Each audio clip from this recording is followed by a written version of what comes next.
ہماری خداوند یسوع کی انجیل مقدس مرکز کے مطابق اس کا 3 باب 20 سے 21 آیات تک۔ اس وقت یسوع ایک گھر میں گیا اور اتنا ہجوم جمع ہو گیا کہ وہ روٹی بھی نہ کھا سکے۔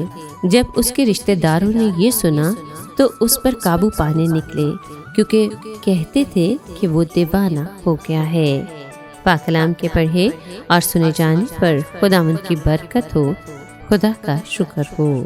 عزیز دوستو، آج کا کلام یسوع کی خدمت اور اس کے اثر کی شدت کو ظاہر کرتا ہے۔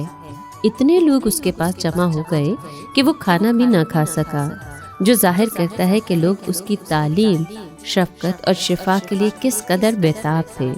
یسوع کی محبت اور خدمت کا دائرہ اتنا وسیع تھا کہ وہ اپنی ذاتی ضروریات بھی محدود کر دیتا، صرف لوگوں کی بھلائی اور خدا کے کام کو ترجیح دیتا۔ لیکن اس کے قریبی عزیز جو اسے جان نہ سکے، اس کے بارے میں سوچنے لگے کہ وہ بے خود ہے اور اسے قابو کرنے لگے۔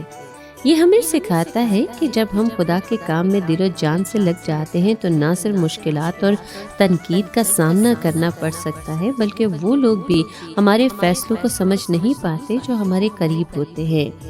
آج کا کلام ہمیں سکھاتا ہے کہ سچی خدمت میں حوصلہ، قربانی اور حکمت ضروری ہے۔ یسوع نے دکھایا کہ لوگوں کی ضرورت اور خدا کی مرضی کو اپنی راحت اور دوسروں کی رائے پر مقدم رکھنا سب سے بڑا سبق ہے۔ کبھی کبھار خدمت میں تنقید اور مخالفت بھی آتی ہے، لیکن ایمان اور مقصد کی سچائی پر قائم رہنا حقیقی شاگردی کی نشانی ہے۔